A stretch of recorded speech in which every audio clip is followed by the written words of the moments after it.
Lorsque tu vas créer ton système d'acquisition, je te le répète, ne cherche pas à être le meilleur. Je le répète, ne cherche pas à être le meilleur. Le marché devient plus difficile et plus sophistiqué, ce qui pose un problème pour les prestataires de services.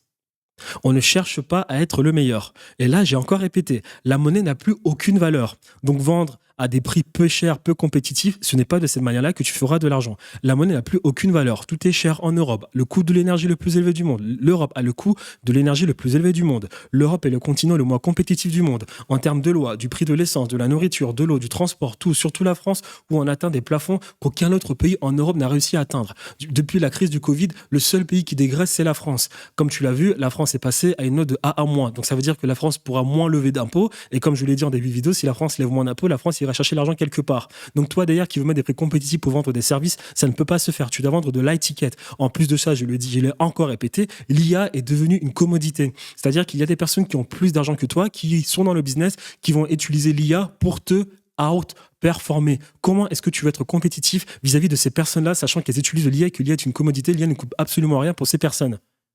Tu dois penser antifragilité, tu dois arrêter de vendre à tout prix, tu dois arrêter à tout prix de participer à ce narratif du storytelling. Oui, j'ai tout perdu, j'ai tout perdu, j'ai tout perdu. Non. Pourquoi je te dis ça? Monnaie n'a plus aucune valeur. L'IA est une commodité. L'information est aussi une commodité. L'information n'a aucune valeur de nos jours. Le consommateur n'a jamais été aussi éduqué, donc plus réfléchi, et trouve donc des objections plus facilement. Par conséquent, la confiance perçue dans ton entreprise est devenue cruciale, est devenue plus cruciale que jamais. Si les gens te connaissent et te font confiance, vendre tes services ou produits sera plus facile. De plus, le consommateur doit consommer environ 7 heures de ton contenu et voir tes publicités environ 7 fois avant d'acheter. Alors commence à créer du contenu dès maintenant. Donc c'est exactement ce que j'essaie de te dire. Je t'ai convaincu qu'il faut que tu arrêtes de compter sur des recommandations. J'étais aussi convaincu qu'il faut que tu mettes en place un process effectif qui te permettra de générer le maximum de leads à froid et de les transformer en clients. Ceci étant donné que la monnaie n'a aucune valeur et que tu ne peux pas te permettre de vendre des services peu chers, tu vas à tout prix développer des offres à étiquette. Bien sûr, avec ces offres à étiquette, on va mettre des produits low ticket pour bien monétiser tous les segments de notre marché. Étant donné que l'IA est une commodité et que des compétiteurs utilisent l'IA peut-être mieux que toi, peut-être parce qu'ils ont bien plus de budget, ils peuvent davantage utiliser l'IA, ils vont te détruire en compétition. Et qu'est-ce que tu fais derrière? Aussi parce que l'information n'est qu'une commodité et parce que les personnes nous font de moins en moins confiance aux entreprises. Qu'est-ce que tu fais derrière? Tu crées une personal brand pour humaniser ton business, pour que les personnes te font davantage confiance. Cessez d'être le meilleur, cessez d'essayer d'être le meilleur, cherchez à faire en sorte que des personnes s'identifient à nous, car peu importe la nouvelle tendance de demain, parce que des personnes s'identifient à nous, on pourra derrière tout le temps monétiser ces personnes. Je l'ai dit en début de vidéo, l'attention et le prix de tes services sont les deux choses qui feront soit exploser ton business, soit le détruire.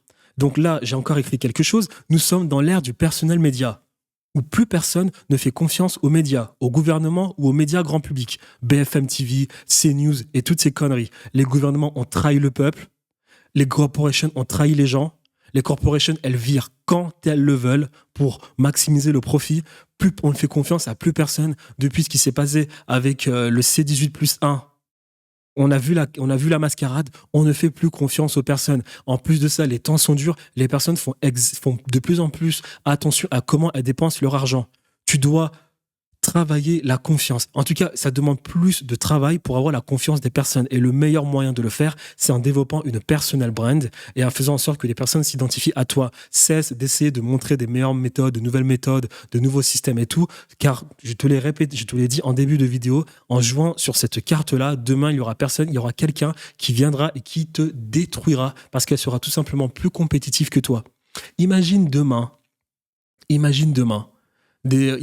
même pas imagine demain, regarde aujourd'hui, tout le monde parle de l'intelligence artificielle, tout le monde parle de la crypto-monnaie, alors que personne ne fait de l'argent avec ça, si ce n'est le 0,001% des gens, parce que eux, ils ont une certaine antifragilité avec leur business, ils ont tout simplement des personal brands, hein. Comme je l'ai expliqué en début de vidéo, les personnes qui font le plus d'argent avec ça, c'est les influenceurs, là, c'est les mecs qui font de l'affiliation, ou bien des personnes, hein, je vois un mec qui s'appelle Luc Belmar, qui poste des stories Instagram et qui te dit, si tu as 50 000 euros dans ton compte bancaire, contacte-moi, je vais te montrer des gems. Bah oui, t'as 50 000 euros, tu vas d'abord toi, lui payer 30 000 euros, et après, une fois que tu lui as payé 30 000 euros, il va te dire, allez, investis ton argent dans cette gemme-là. Lui, il a pris 30 000 euros, il prend ça une fois, deux fois, trois fois, c'est comme ça qu'il fait de l'argent, parce qu'il est en train de leverage une personal brand. Les gens te parlent de Web 3, Web 4, Web 5, Web 5, Web 6, Web 7, Web 8, aller sur la planète Mars avec des conneries d'Elon Musk.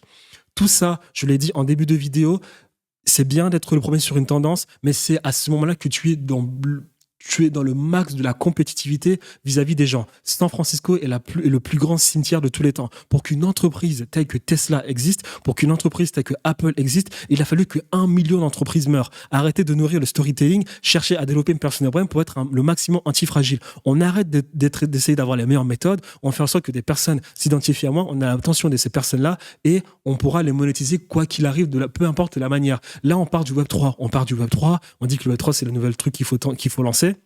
Qu'est-ce qui va se passer? Il va se passer exactement la même chose à travers la bulle internet, à travers la bulle internet de l'internet de 94, où t'as combien d'entreprises qui ont survécu à ça? Jeff Bezos a survécu à ça, mais il a fallu 20 ans à Jeff Bezos en même temps pour être aussi rentable.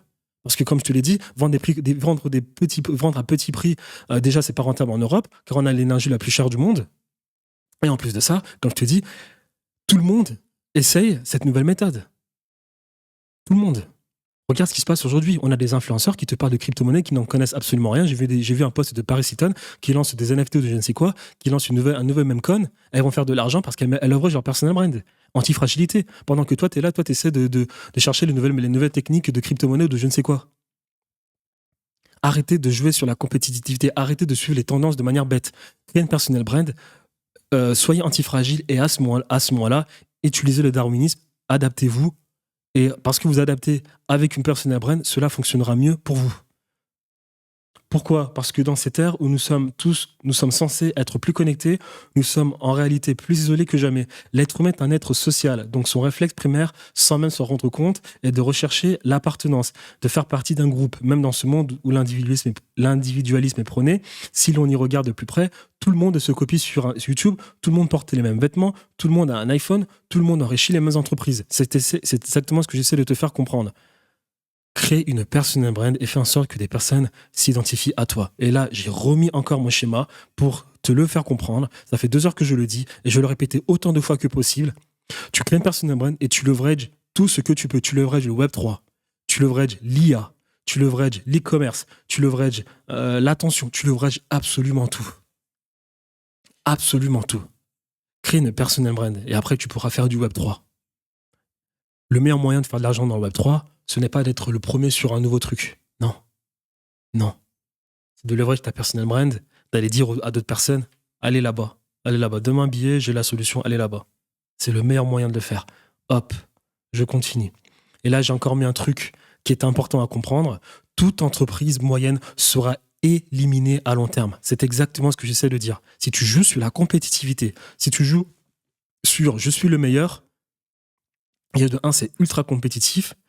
En plus de cela, ce n'est pas facile d'être le meilleur et toutes les entreprises moyennes seront éliminées. La même chose qui se passe dans le monde réel se produit dans le business en ligne. Les entreprises en ligne qui savent comment gérer des leads, les filtrer, les qualifier, les éduquer et les convertir en une offre high ticket de manière systématique en utilisant le maximum de leviers, système, intelligence artificielle, humain, vont monter au sommet et tous les autres vont disparaître.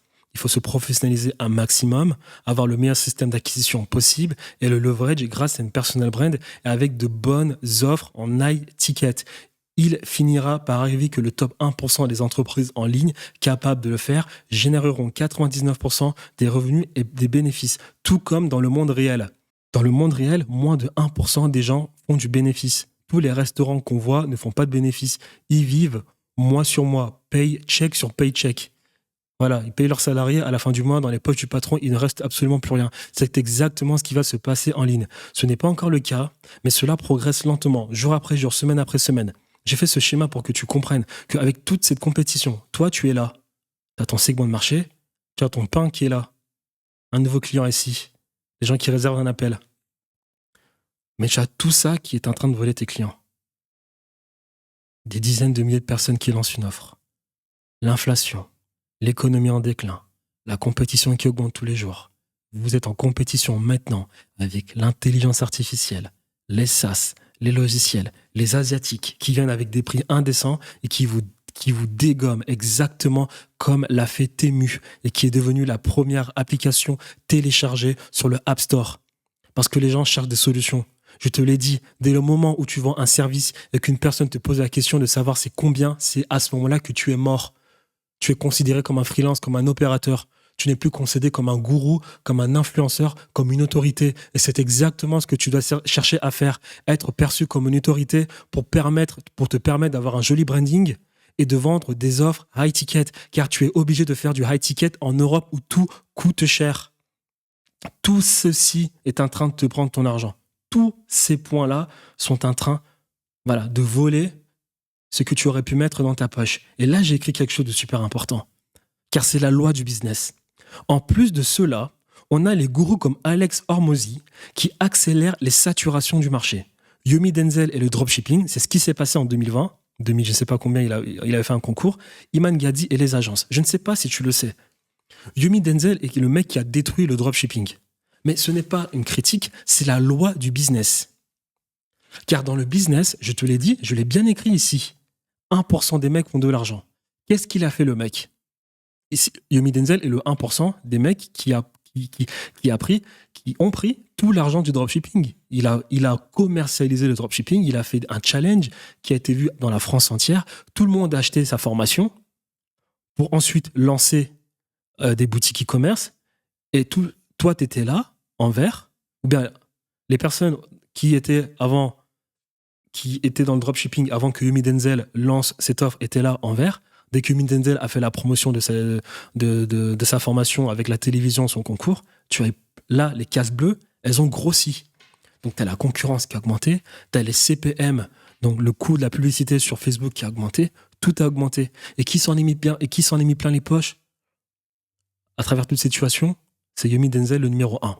Donc, ce que j'essaie de dire, c'est que tu as Alex Hormozy qui est aussi pareil, qui est en train de créer du contenu à grande échelle. Donc, qu'est-ce qui se passe derrière? Tu as plein de personnes qui vont se lancer. La compétition s'accrue. Il y aura forcément des gens qui seront peut-être là meilleurs que toi, qui auront peut-être de meilleurs process que toi, ou je ne sais pas. Il s'est exactement passé la même chose avec Iman Gadi. Le mec est ultra connu. Tu as plein de personnes qui lancent des agences. Donc, la compétition augmente. Yomi Denzel, c'est pareil, qui a fait la promotion de ses formations en dropshipping. Il y a eu plein de personnes qui ont créé, qui ont lancé des produits de l'e-commerce et tout. La concurrence a augmenté. Les prix des publicités ont augmenté. Toi qui ne crée pas de personal brand, tu t'es mis en compétition directement avec ces personnes, tu n'as pas été antifragile. C'est la loi du business. Quoi qu'il arrive, il y aura toujours 1% des mecs qui prendront toutes les parts du gâteau. Et pour que toi, tu puisses te protéger de ceci, tu crées une personal brand pour être antifragile, de telle sorte que peu importe. Je te l'ai montré en début de vidéo. Leonardo DiCaprio, Jeff Bezos, DiCaprio qui fait moins d'argent que Jeff Bezos. C'est une image assez caricaturale, mais la femme de Jeff Bezos, regardez DiCaprio, parce que DiCaprio avait un meilleur statut. C'est exactement ce que tu dois faire. Leverage ton statut, ton branding, personal brand, pour être antifragile. Des personnes s'identifient à toi, peu importe la nouvelle tendance de demain. Les personnes vont d'abord savoir qu'est-ce que toi tu en penses. Parce que tout coûte cher en Europe, tu vends des produits high ticket, tu as ton statut qui est élevé, et parce que tu as compris que compter sur des recommandations, ce n'est pas fiable, tu mets un système d'acquisition en place.